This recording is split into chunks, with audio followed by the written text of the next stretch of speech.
자, 4부 인생의 사랑 아가서. 오늘은 두 번째 시간입니다. 죽음보다 강한 사랑인데요. 지난 시간에 이어서 이제 아가 후반부를 살펴보도록 하겠습니다. 창창한 앞날만 있을 것 같던 두 사람의 사이에도 아주 큰 위기가 닥치는데요. 이 위기는 신부의 안일한 마음에서 비롯하게 됩니다. 자, 우리는 오늘 이 후반부에서 과연 신랑은 이런 신부의 모습을 어떻게 끌어안는가, 포용하는가, 그리고 두 사람이 이런 과정을 겪으면서 어떻게 서로에 대해 더 사랑으로 강하게 묶이는가, 결속되는가 살펴볼 겁니다. 자, 그래서 여기서 우리가 그리스도인으로서도 적용해보고 얻을 수 있는 교훈도 말씀을 드려보도록 하죠. 오늘 차례는요, 망설임이 부른 위기, 그리고 다시 피어난 백합화, 마지막 영원한 인장, 사랑 순서대로 말씀을 드릴게요. 죽음보다 강한 사랑 첫 번째로는요, 망설임이 부른 위기를 살펴보겠습니다. 5장에서는요, 신부의 안일한 자세로 인해 갈등이 초래되는 장면이 나옵니다. 밤에 신랑이 찾아와서 문을 두드렸는데 신부가 다시 옷을 입고 다시 발을 씻기가 번거롭다는 이유로 문 열기를 망설이고 있어요. 함께 구절을 보실까요? 나는 자고 있었지만 나의 마음은 깨어 있었다. 저 소리, 나의 사랑하는 이가 문을 두드리는 소리. 문 열어요. 나의 누이, 나의 사랑, 티 없이 맑은 나의 비둘기. 머리가 온통 이슬에 젖고 머리채가 밤이슬에 흠뻑 젖었소. 아, 나는 벌써 옷을 벗었는데 다시 입어야 하나? 발도 씻었는데 다시 흙을 묻혀야 하나? 자, 여기서 이제 괄호 쳐져 있죠. 나는 자고 있었지만 나의 마음은 깨어 있었다.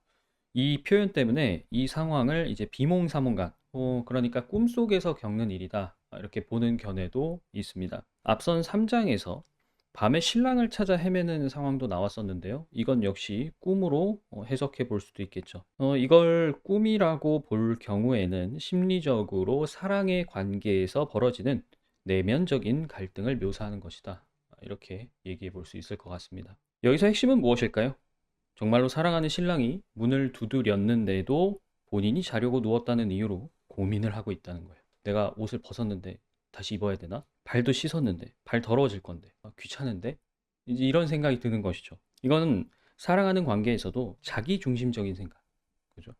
그리고 게으름으로 인해서 발생할 수 있는 그런 갈등을 지적하는 것처럼 보여요. 흔히 우리도 사랑하지만 이 관계가 익숙해졌을 때 이런 일들을 겪을 수 있습니다. 이걸 우리가 영적인 상황에 견준다고 한다면 예수님이 우리 마음 문에 오셨어요. 노크를 하십니다. 땡땡아, 내가 너와 함께 얘기를 좀 하고 싶어. 너의 안으로 들어가서 내가 너와 함께 있고 싶어 라고 말씀하시는데 귀찮은 거죠. 또한 예수님이 하신 열처녀의 비유도 생각을 해볼 수 있을 겁니다.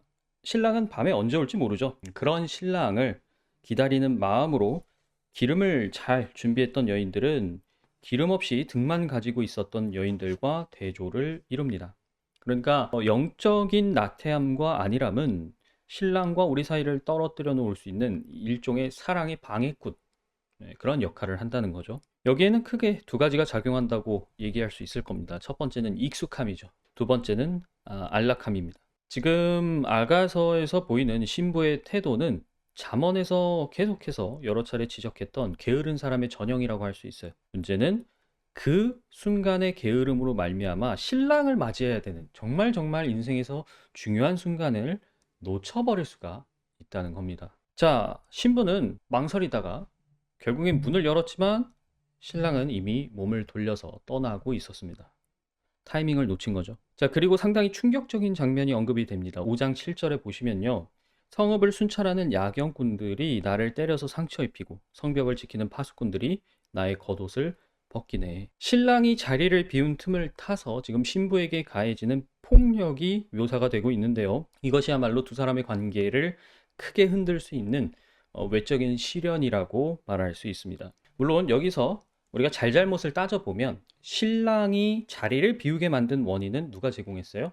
신부죠. 신부가 빨리 문을 열고 신랑을 맞이했더라면 이런 상황까지 가지 않았을 겁니다. 그런데 신부는 이 외부의 시련을 겪는 중에 자기를 떠난 신랑 탓을 하지 않아요. 그리고 예루살렘의 아가씨들에게 절박한 마음으로 내 신랑을 찾아달라라고 요청을 합니다. 자, 여기서 신부는요, 신랑에 대해서 이렇게 노래합니다. 나의 임은 깨끗한 살결에 혈색 좋은 미남이다. 만인 가운데 으뜸이다. 이런 모습은요, 고난 중에서도 주님을 자랑하고 또 찬양하려는 그리스도인들의 자세와 비슷합니다. 그러니까 이 신랑과 신부가 이런 갈등을 겪으면서도 다시금 그 갈등을 극복할 수 있는 것은 결국 그 중심에 무엇이 있기 때문이다?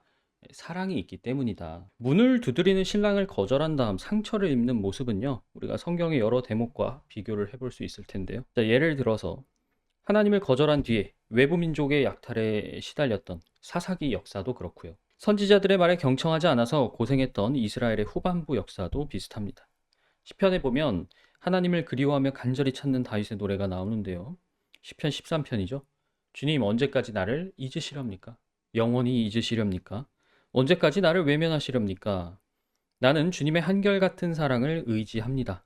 주님께서 구원하여 주실 때에 나의 마음은 기쁨에 넘칠 것입니다. 자, 이렇게 신부가 그리워하던 그리고 힘들어했던 밤은 지나고 다시금 두 사람의 재회 시간이 찾아옵니다. 자, 죽음보다 강한 사랑 두 번째는요, 다시 피어난 백화파입니다. 예루살렘에 있던 우리 신부의 친구들은 신랑을 함께 찾자라고 노래하는데요. 이때 신부는요, 신랑이 자기의 동산으로 내려가 양을 치고 있을 것이라고 말합니다. 근데 이 표현이 굉장히 중요한 게요. 앞서 신랑이 신부의 마음을 뭐에 비유했다 그랬죠? 우리가 전 시간에 동산에 비유했다 그랬습니다. 우리가 향기를 얘기하면서 그런 온갖 좋은 향 재료들이 자라나는 일종의 동산으로서 신부의 마음을 노래했다 그랬잖아요. 그러니까 우리가 이걸 생각해 보면 사실상 그 간밤에 신랑이 신부를 떠났던 것이 아니라 신부가 자기 마음 안에서 신랑을 찾지 못해서 헤맸다라고도 우리가 문학적으로 해석을 해볼 수 있는 겁니다. 자, 여기서 정신을 차린 신부는 동산에서 양을 치고 있는 신랑을 다시 만나게 됩니다. 그리고 놀랍게 신랑은 신부에게 그 어떤 서운함도 드러내지 않아요. 이것이 주목할 부분입니다. 오히려 신랑은 예를 들어서 그 동산이 하나의 같은 마음이라는 곳이라고 우리가 가정을 한다면 자기를 잊어버리고 자기를 떠났던 그 신부가 돌아왔을 때 오히려 더 큰 찬사로 신부의 아름다움을 노래해 줍니다. 6장인데요. 나의 사랑 그대는 디르사처럼 어여쁘고 예루살렘처럼 곱고 깃발을 앞세운 군대처럼 장엄하구나. 이 여인이 누구인가? 새벽처럼 밝고 보름달처럼 훤하고 해처럼 눈부시고 깃발을 앞세운 군대처럼 장엄하구나. 사실 신랑의 입장에서 우리가 생각을 해보면 굉장히 서운할 수도 있죠. 서운할 법도 한데 신랑은 자기 품에 돌아온 신부의 그 어떤 허물도 들춰내지 않습니다. 나를 왜 거절했어요? 빨리 왜 문을 열어주지 않았어요? 이런 얘기 하나도 하지 않죠. 이것이 어떻게 보면 신랑이 가지고 있는 그 사랑의 크기를 가늠할 수 있게 합니다. 그러니까 사랑이라는 게 뭐예요?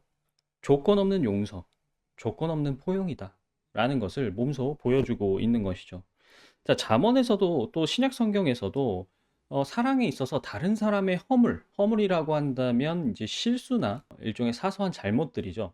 그런 허물을 덮어주는 것을 왜 강조하는가? 우리가 생각해 볼 수 있을 겁니다. 사실요, 내가 누군가를 사랑하는 마음의 크기가 크면 클수록 상대방의 사소한 실수 또 잘못에 더 큰 서운함을 느끼기 마련입니다. 그런데 하나님도 그러신 분이라는 것을 우리가 유추해 볼 수 있습니다. 왜? 성경에 하나님 역시 질투하시는 하나님이라고 소개가 되고 있기 때문이죠. 내가 사랑하는 만큼 그만큼 더 예민하게 반응이 나오는 겁니다. 그런데 상대방이 나에게 뭐 실수를 하거나 잘못을 해서 주는 그런 상처, 그런 아픔보다 더 큰 고통은 뭐냐면요.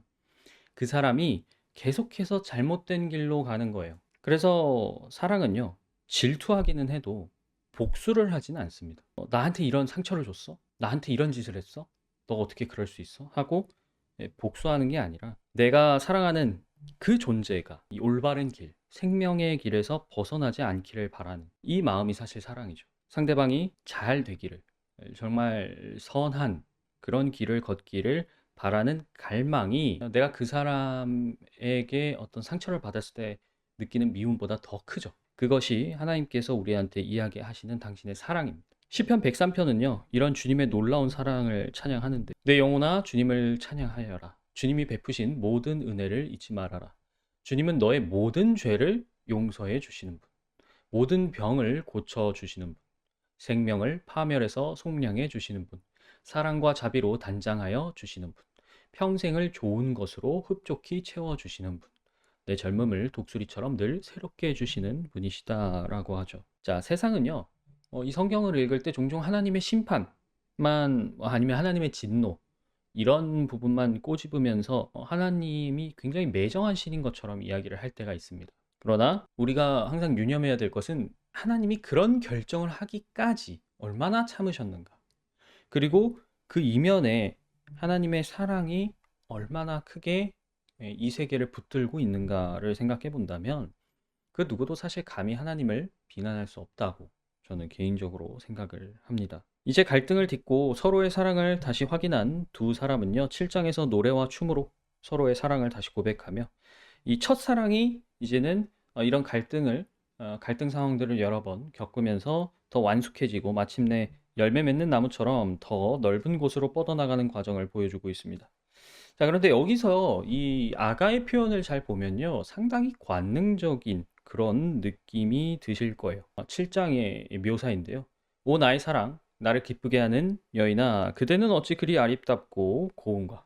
그대의 늘씬한 몸매는 종려나무 같고 그대의 가슴은 그 열매송이 같구나. 그대의 가슴은 포도송이. 그대의 코에서 풍기는 향내는 능금 냄새. 그대의 입은 가장 맛 좋은 포도주.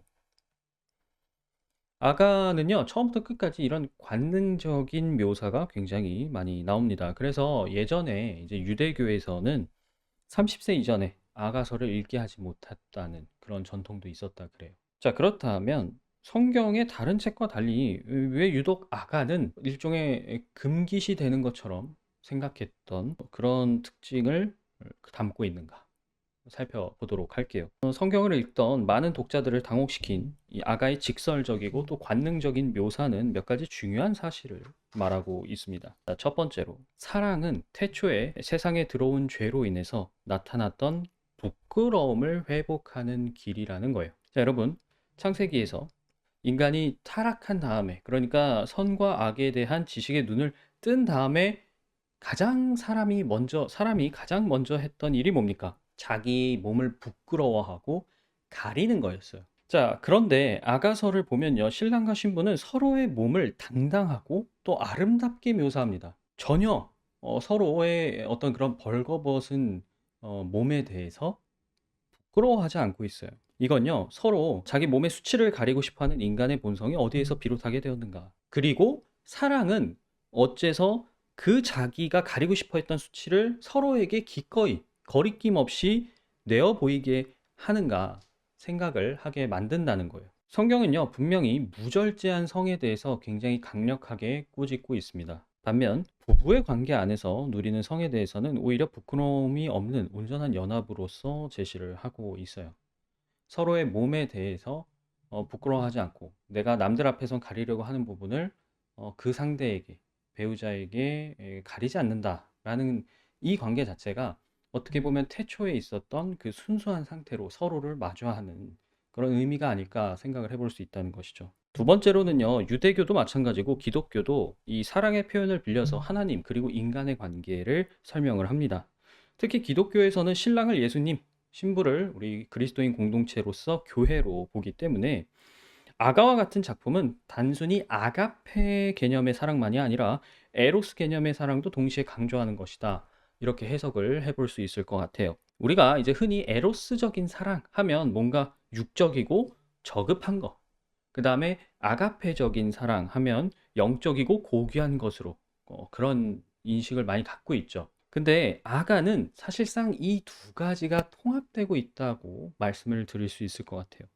그러니까 아가서에서 나타나는 에로스적인 사랑은 상대방을 굉장히 갈망하는 사랑이라고 말할 수 있어요. 내가 상대를 정말 강렬하게 갖고 싶다는 마음이죠. 근데 동시에 아가페는 내어주는 사랑인 겁니다. 그래서 에로스는 상대방의 어떤 아름다움, 매력 이런 것들에 반응하는 반면에 아가페는 그 상대방의 상태와는 상관이 없어요. 상대방의 상태와는 상관이 없이 내가 사랑하기로 선택해서 내어주는 사랑인 겁니다.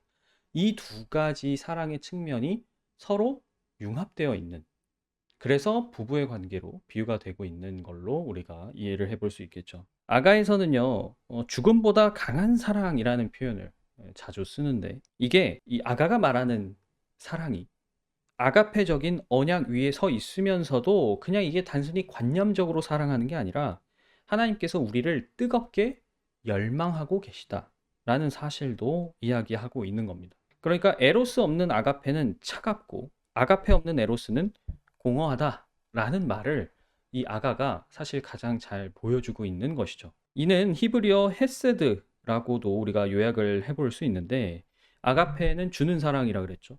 그리고 에로스는 갈망하는 사랑이라고 했는데, 이것이 우리의 죄를 용서하셨을 뿐만 아니라 하나님께서 동시에 우리를 영원히 함께할 신부로서도 맞이하는 이유에 대해서 설명하는 부분이라고 말씀드리고 싶습니다. 그러니까 아가는 하나님이 왜 우리를 구원하시는가, 우리 죄를 왜 용서하시는가, 그걸 넘어서서 그분이 왜 아들의 신부로서 우리를 맞이하려고 하시는가에 대한 이해를 할 수 있는 일종의 단초를 제공하는 거예요. 이제 신부는요, 신랑에게 들로 나가서 숲에서 함께 밤을 보내고 이른 아침에 포도원으로 가자라고 부탁을 합니다. 이른 아침에 포도원으로 함께 가요. 포도에 움이 돋았는지, 꽃이 피었는지, 석류꽃이 피었는지 함께 보러 가요. 거기에서 나의 사랑을 임에게 드리겠어요 라고 노래하는데요. 이제 신랑과 신부의 노래는요, 죽음보다 강한 사랑의 영원한 인장을 찍는 클라이막스에 도달하게 됩니다. 자, 죽음보다 강한 사랑, 마지막 세 번째는요, 영원한 인장, 사랑입니다. 자, 지금 8장 6절에서 7절의 구절이 떠 있는데요. 아가에서 가장 유명한 구절이기도 하고요. 또 두 사람의 노래가 절정에 이르는 대목이라고 할 수 있습니다. 도장 새기듯 임의 마음에 나를 새기세요. 도장 새기듯 임의 팔에 나를 새기세요. 사랑은 죽음처럼 강한 것. 사랑의 시샘은 저승처럼 잔혹한 것. 사랑은 타오르는 불길, 아무도 못 끄는 거센 불길입니다. 바닷물도 그 사랑의 불길을 끄지 못하고 강물도 그 불길을 잡지 못합니다. 남자가 자기 집 재산을 다 바친다고 사랑을 얻을 수 있을까요? 오히려 웃음거리만 되고 말겠지요. 우리가 여기서 생각해 볼 점은 뭐냐면요. 전도서의 결말을 뒤집을 수 있는 유일한 신성, 유일한 탈출구, 해방이 무엇이냐? 사랑이라는 거예요. 전도서 우리 같이 살펴봤었지만 기본적으로 삶의 모든 것이 허무하다고 이야기하죠. 왜 허무하다 그랬죠? 전도자가? 죽기 때문에. 전도자는 인간이 죽음 앞에서 맞서 싸울 수 있는 도구가 아무것도 없다라는 현실을 자각하고 거기서 완전히 허탈감을 느끼는 겁니다. 저항할 수 없는 거예요. 어떤 저항을 하더라도 죽음을 피할 수가 없는 것이죠. 그런데 아가는 우리가 그 죽음에 맞설 수 있는 유일한 불꽃, 바로 사랑을 제시하고 있습니다. 반면에 죽음을 이기는 것이 사랑이기 때문에 그만큼 무섭다고도 이야기할 수 있어요. 우리가 방금 읽었던 표현에서도 나타나죠. 사랑의 시샘은 잔혹해요. 그 불길은 아무도 끌 수가 없습니다. 성경도 우리한테 하나님과 우리의 사랑에 대해서 뭐라고 표현을 하세요? 이 세상에 있는 어떤 피조물도 하나님과 우리의 사랑을 끊어낼 수 없다고 이야기하고 있잖아요. 그만큼 사랑이 죽음을 초월하기 때문에 엄청나게 잔혹하고 무서울 수 있다는 겁니다. 아가는요, 죽음을 이기는 사랑만이 우리 인생의 의미를 완성할 수 있는 것이다 라고 얘기하는 셈이고요. 기본적으로 여기서 말하는 사랑이란 기본적으로 나와 하나님 간의 사랑이겠죠. 그리고 거기에서부터 그걸 중심으로 다른 인간관계로 확장이 되는 겁니다. 특히 10절부터 마지막 대목은 예수님을 기다리는 신부로서 교회를 떠올리게 하는 대목인데요. 8장 11절에서 12절을 보겠습니다. 솔로몬은 바알 하몬에 포도밭이 있습니다. 그는 그 포도원을 소작인에게 주었지. 사람마다 도조를 은 1000세켈씩 바치게 하였습니다. 나에게도 내가 받은 포도밭이 있습니다. 솔로몬 임금님, 1000세켈은 임금님의 것이고 200세켈은 그 밭을 가꾼 이들의 것입니다. 자, 신약에 보면 예수님이 하신 이야기 중에 밭에서 일할 일꾼들을 부르는 주인의 이야기가 있었고요. 종에게 달란트를 맡기고 떠난 주인의 이야기가 있었습니다. 지금 아가서의 구절을 읽으면 그런 예수님의 말씀들이 떠오르는데요. 이것이 이제 14절과 맞물려서 신랑을 기다리는 신부의 간절한 자세를 드러내는 것이죠. 이미여 노루처럼 빨리 오세요. 향내 그윽한 이 산의 어린 사슴처럼 빨리 오세요. 고린도전서 그리고 이제 계시록에 등장하는 이 말이 있습니다. 주여 오시옵소서. 이게 이제 아람어를 음역해서 마라나타라고 표현을 하죠. 물론 우리는 이거를 이제 의미로 적어서 지금 성경에서는 번역을 해놨는데 이 초기 교회 시대에서는요, 이 마라나타라는 말 자체가 주님을 기다리는 사람들의 기도이면서도 말이었다고 합니다. 주님이 오시기를 바라는 마음을 담아서 서로에게 안부를 전했던 것이죠. 그래서 지금 신부로서 교회가 신랑을 기다리는 마음, 이것이 단순히 이 구약적인 내용이 아니라 우리가 신약적인 내용과도 함께 엮어서 해석을 해볼 수 있다는 것을 기억해 주세요. 아가 8장 5절에 보면요, 신부가 광야에서 나온다고 말하죠. 우리도 마찬가지로 광야 같은 세상을 지나서 약속된 하늘의 도성에 이를 것입니다. 그리고 그날에는 하늘의 존재들이, 또 그분의 백성들이 이렇게 노래할 거예요. 문들아 너희 머리를 들어라. 영원한 문들아 활짝 열려라. 영광의 왕께서 들어가신다. 영광의 왕이 뉘시냐? 힘세고 용맹하신 주님이다. 전쟁의 용사이신 주님이시다. 문들아 너희 머리를 들어라. 영원한 문들아 활짝 열려라. 영광의 왕께서 들어가신다. 영광의 왕이 뉘시냐? 만군의 주님, 그분이야말로 영광의 왕이시다. 이것이 우리 교회가 신부로서 받은 약속이고 또 우리가 기대하고 있는 미래라는 사실을 오늘 아가를 통해서 살펴보고 마무리할 수 있을 것 같네요. 자, 이렇게 우리가 아가까지 쭉 다 살펴보면서 인생 문학이라는 강의 시리즈 대단원의 막을 내리고자 합니다. 아가를 포함해서 우리가 앞선 성경 문학의 내용들을 간략하게 마무리를 좀 해볼게요. 우선 욥기를 맨 처음 찾아봤었는데 욥기는 사람이 왜 고생하는지를 묻고 있습니다. 그러나 우리가 욥기를 읽으면서 알 수 있는 건 뭐예요? 우리가 알고 싶어도 알 수 없는 것들이 너무나 많다는 겁니다. 그것이 인간이에요. 두 번째, 전도서는 삶의 허물을 마주했습니다. 그러나 우리가 알고 싶은 건 이 현실을 우리는 타개하고 싶다는 거예요. 인생이 허무하지만 허무하게 삶을 끝내고 싶지 않다는 것. 그것이 하나님께만 정답이 있다라는 사실을 얘기하고 있고요. 잠언은 죽음 앞에 나약하고 또 깨닫는데 둔한 우리에게 정말로 생명을 얻고 싶다면 어떤 지혜를 가지고 살아가야 하는지에 대해서 이야기하고 있습니다.